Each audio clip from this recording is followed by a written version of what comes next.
శ్రావణ మాసం సందర్భంగా ప్రతి 2 లక్షల కొనుగోలుపై ఒక గోల్డ్ కాయిన్ ఉచితం మన ముకుంద జ్యువెల్స్ లో. నమస్తే, నేను Keshav. Welcome to Suman TV. ఆంధ్రప్రదేశ్లో షణ్ముఖ వ్యూహం ద్వారా సూపర్ 6ని సాధిస్తామంటూ ఉప ముఖ్యమంత్రి పవన్ కళ్యాణ్ ఒక స్టేట్మెంట్ ఇచ్చారు. దానికి తగ్గట్టుగానే ఢిల్లీలో జరుగుతున్నటువంటి పర్యటనలు ఒక ముఖ్యమంత్రి మాత్రమే కాదు, ఆంధ్రప్రదేశ్కి సంబంధించినటువంటి మంత్రివర్గం మొత్తం కూడా ఢిల్లీ వైపు వెళ్ళడం, రాష్ట్రానికి రావాల్సినటువంటి ప్రయోజనాల విషయంలో కేంద్రాన్ని ఒప్పించేటువంటి ప్రయత్నం చేయడం, ఇవన్నీ కూడా ఆసక్తికరంగా మారుతున్నాయి. మరోవైపు ఇచ్చిన హామీలు నిలబెట్టుకునే దిశగా కూటమి ప్రభుత్వం అడుగులు వేస్తుందని ముఖ్యమంత్రి చంద్రబాబు నాయుడు నుంచి క్యాబినెట్లో ఉన్న మంత్రులందరూ భరోసా ఇస్తున్నారు. అసలు సూపర్ 6 అమలు చేయడానికి షణ్ముఖ వ్యూహం అంటే ఏంటి, ఎటువంటి వ్యూహాన్ని అమలు చేయబోతున్నారు, దీని ద్వారా రాష్ట్రం ఆశించిన ప్రయోజనాలు సాధించే అవకాశం ఉంటుందా? ఈ అంశం పైన విశ్లేషణ చూద్దాం. మనతో పాటు చంద్ర శ్రీనివాసరావు గారు, పొలిటికల్ అనలిస్ట్ ఉన్నారు. చంద్ర శ్రీనివాస్ గారు నమస్కారం. నమస్కారం అండి. షణ్ముఖ వ్యూహం ద్వారా సూపర్ 6 అమలు చేస్తాం అని ఒక మాట అలా విసిరారు డిప్యూటీ సీఎం. ఆల్రెడీ 2 రోజుల నుంచి చంద్రబాబు నాయుడు గారు పదే పదే చెప్తున్నారు, హామీల అమలు విషయంలో ఎట్టి పరిస్థితుల్లో వెనక్కి తగ్గేది లేదు అంటున్నారు. ఇంకోటి ఏంటంటే, గత వారం 10 రోజులుగా చూస్తే వరుసగా ఏపీ మినిస్టర్స్ చాలామంది ఎప్పుడు చూడాల, లాస్ట్ 5 ఏళ్లలో అయితే సీఎం వెళ్ళడం అరుదు. ఇంకోవైపు నుంచి చూస్తే అన్న రాజ్యసభ సభ్యులు ఉన్నటువంటి వైవి సుబ్బారెడ్డి గారు కానీ, లేదంటే విజయసాయి రెడ్డి గారు కానీ, వీళ్ళిద్దరూ కాకపోతే అప్పుడప్పుడు ఆర్థిక మంత్రి బుగ్గన రాజేంద్రనాథ్ రెడ్డి కనబడేవాళ్ళు. ఇప్పుడు మినిస్టర్స్ అందరూ వెళ్తున్నారు, కేంద్ర మంత్రులతో భేటీలు జరుపుతున్నారు, షణ్ముఖ వ్యూహం అంటున్నారు. అసలు ఏంటి దీని వెనుకున్నటువంటి రహస్యం? ముందుగా సుమన్ టీవీ యాజమాన్యానికి, సుమన్ గారికి, మీకు, మీ ఎంప్లాయీస్ అందరికి కూడా, ప్రేక్షకులకి అందరికీ 78వ స్వాతంత్ర దినోత్సవ శుభాకాంక్షలు. ఈ సందర్భంగా మీరు తీసుకున్న ఈ టాపిక్లో ఆంధ్రప్రదేశ్లో మీరన్నట్టు గత 5 సంవత్సరాలు ఎప్పుడు లేని విధంగా గత ప్రభుత్వంలో వెళ్తే జగన్మోహన్ రెడ్డి గారు, ఆయన పక్కన విజయసాయి రెడ్డి, సుబ్బారెడ్డి గారు, మంత్రులకు కూడా అంత అవకాశం ఉండేది కాదు. ఏ రోజు ఒక శాఖకు సంబంధించి ఈ శాఖ రివ్యూ కోసం సెంట్రల్ వెళ్ళాము, ఈ రైల్వే ప్రాజెక్టుల కోసం, లేకపోతే ఈ ఆర్థికంగా నిపుణుల కోసం మీరు అన్నట్టు బొగ్గన అప్పుడప్పుడు కనపడ్డాడు 1-2 సందర్భాల్లో. ఏ రోజు కనపడలా. మీరు అన్నట్టు ఈ పవన్ కళ్యాణ్ గారు ఎందుకు షణ్ముఖ వ్యూహం అంటున్నాడు మొదటి నుంచి కూడా ఎవరికి అర్థం కాదు. ఆ వ్యూహంలోనే ఎవరికి అర్థం కాని ఆ ఇది నుంచి ఈరోజు ప్రభుత్వం వచ్చింది, చాలా చక్కగా పరిపాలన చేస్తున్నారు. ఎవరికి సంబంధించిన వాళ్ళ శాఖల పనితీరు, వాళ్ళకి వర్క్ డిస్ట్రిబ్యూషన్ చక్కగా జరుగుతుంది. అది ఎవరికి బయటకు తెలియదు. వర్క్ డిస్ట్రిబ్యూషన్ ఉందంటారు.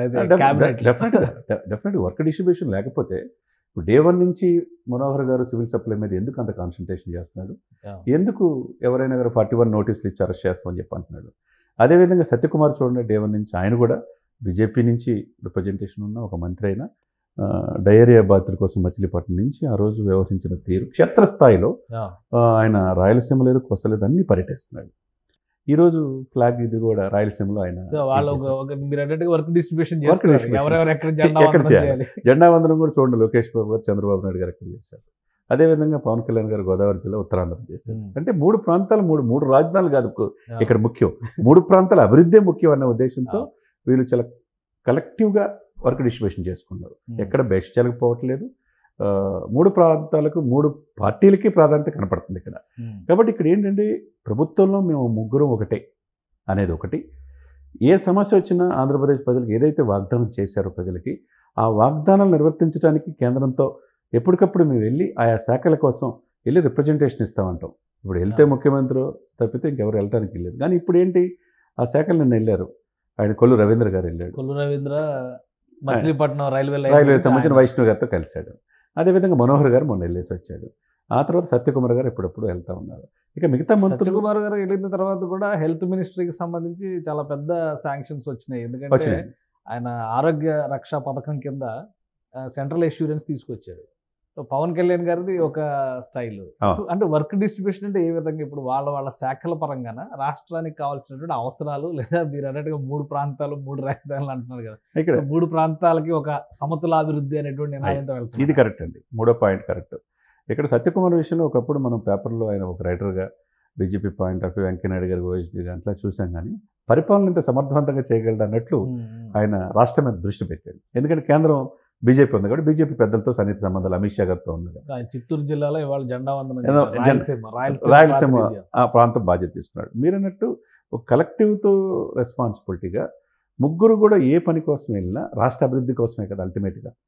ముగ్గురు 3 ప్రాంతాలు 3 రాజధానులు అని చెప్పి జగన్మోహన్ రెడ్డి గారు ప్రజలను మోసం చేశారనే భావన నుంచి 3 ప్రాంతాలు రాజధానులు కదా ముఖ్యం, 3 ప్రాంతాల అభివృద్ధి ముఖ్యం, ఇండస్ట్రీస్ ముఖ్యం, చిరకాల కోరికలు తీర్చడం ముఖ్యం అనేది ఆ దృష్టితోనే వెళ్తున్నారు. ఆయా ప్రాంతాల యొక్క సమస్యలను వాళ్ళని ప్రజలకు తెలియజేస్తున్నారు. ఏ విధంగా ఓవర్కమ్ అవ్వాలి, కేంద్ర ప్రభుత్వం నుంచి ఈ శాఖలకు ఏ విధంగా నిధులు తెచ్చుకోవాలి అనే పాయింట్లో వెళ్తున్నారు. అది పవన్ కళ్యాణ్ గారు చెప్పిందంటే ఈరోజు చూస్తే కాకినాడలో ఆయన డిప్యూటీ సీఎంగా గౌరవందం తీసుకొని జెండా ఆవిష్కరించింది. శకటాలు, కల్చరల్ ప్రోగ్రామ్స్ ఇవన్నీ చూస్తే ఒకవైపు లోకేష్ గారు కావచ్చు, చంద్రబాబు కావచ్చు, సత్యకుమార్ కావచ్చు, మనోహర్ కావచ్చు, ఎవరు చేసినా ఎక్కడ చూడండి ఒక చిన్న ఇది లేకుండా ఎప్పుడైనా మనం 5 సంవత్సరాల్లో చూసామా? ఒక స్వాతంత్ర దినోత్సవ వేడుకలు ఎంత అంగరంగ వైభవంగా ఆంధ్రప్రదేశ్లో జరిగింది మనం చూసామా? అవి కనపడలా.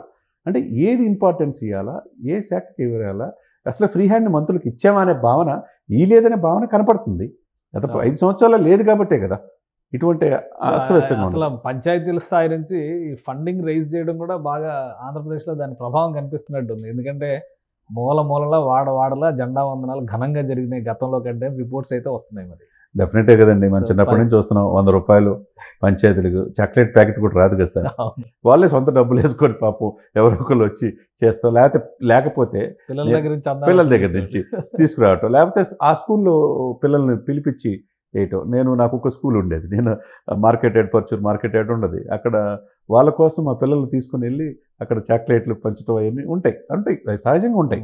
కానీ మామూలు పంచాయతీలకు 10,000 రూపాయలు ఇవ్వటం, మేజర్ పంచాయతీలు 25,000 ఇవ్వటం, 250 రూపాయల నుంచి ఒక రకమైన ఇది ఈ దేశంలో ఉన్నందుకు 145 కోట్ల జనాభా ఉండి ప్రపంచంలో అతి పెద్ద దేశమే. స్వాతంత్ర ఫలాలు అనుభవించాలి, స్వాతంత్రం గురించి తెలుసుకోవాలనే ఆలోచన పిల్లలకు కలగాలి, మిగతా వాళ్ళకి కూడా కలగాలి కదండి దేశంలో ఉన్నందుకు. అది పంచాయతీల్లో బాగా పనిచేసింది. అంటే ఓన్ చేసుకున్నారు. అది ఎప్పుడు లేదే, గత 5 సంవత్సరాలు మమ్మల్ని గుర్తించలేదే, పంచాయతీలు సర్పంచ్ ఒకళ్ళు ఉన్నారు, ఆ సర్పంచ్కి మిగతా ప్రజలు ఉంటారు అనేది చక్కగా వాడవాళ్ళకి ఏంటంటే కేశవ్ గారు 5 సంవత్సరాలు ఎప్పుడు చూడలేదు సార్. ఈ జెండా రెపరెపలాడింది. భారత జాతీయ పతాకం అని ఈ రోజున ఆగస్టు 15న ఆంధ్రప్రదేశ్ వ్యాప్తంగా ప్రతి పల్లెల్లోనే రెపరెపలాడిందని అనుకోవాలి. కన్సల్ట్ ఎమ్మెల్యేలు మొత్తం బీజేపీ కావచ్చు, జనసేన, టీడీపీ కావచ్చు, అందరూ కలిసి కట్టుగా ఈరోజు కలెక్టివ్గా ఆ షణ్ముఖ వ్యూహంలోనూ భాగమేమో. అవన్నీ ఓపెన్ అవట్లా. చంద్రబాబు నాయుడు గారు, పవన్ కళ్యాణ్ గారు అసలు ఓపెన్ కావట్లా.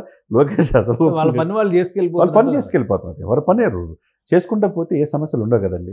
అది నిజంగా ఈ 78వ స్వాతంత్ర దినోత్సవ రోజు ఆంధ్రప్రదేశ్లో ఒక సుపరిపాలన దిశగా సంక్షేమము, అభివృద్ధి 2 కళ్ళతో వెళ్తున్నట్టుగానే మనం స్పష్టంగా కనపడుతుంది.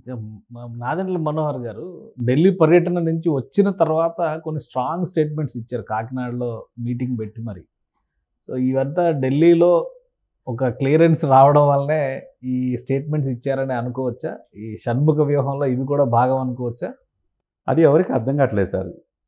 ఇక్కడ ఏమంటే సిస్టమేటిక్గా పరిపాలిస్తున్నారు వీళ్ళు. ఇంత చక్కగా 2 నెలల్లోనే ఇంత చక్కగా ఎక్కడ కూడా డిస్టర్బెన్స్ లేకుండా ఎలా చేస్తున్నారని అవతల వాళ్ళకి ఆలోచన కూడా అందట్లా.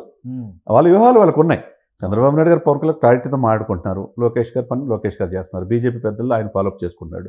పురంధేశ్వరి గారు చూసుకుంటున్నారు. అంటే ఇక్కడ ఏంటంటే ఇంత లౌక్యం ఉంటుందా అనేది ఎవరు ఎక్స్పెక్ట్ చేయాలి. ఎలక్షన్ ముందు వీళ్ళు ఒకవేళ పరిపాలన వచ్చినా వీళ్ళ మధ్య తారతమ్యాలు ఉంటాయి అనుకున్నాం. ఇప్పుడు 60-30 రేషియోస్లో పదవులు కూడా రేపు మాపో ఈ వారంలో రిలీజ్ చేయొచ్చు. ఫస్ట్ విడతగా క్యాబినెట్ హోదా పోస్టులు అంటున్నారు. ఇవన్నీ కూడా ఏంటంటే సిస్టమేటిక్గా ఎక్కడ కూడా ఇక్కడ చూస్తూ ఉంటాయి. ఈ పరిణామాలన్నీ కూడా ఒక మెట్టు దిగే టీడీపీ, జనసేన ఆపదలు ఆదుకుందన్న ఉద్దేశంతో జనసేనకు మంచి ప్రాధాన్యత ఇచ్చే అవకాశం స్పష్టంగా కనపడుతుంది. అదే సమయంలో బీజేపీకి కూడా ప్రాధాన్యత ఇచ్చే అవకాశం ఉంది.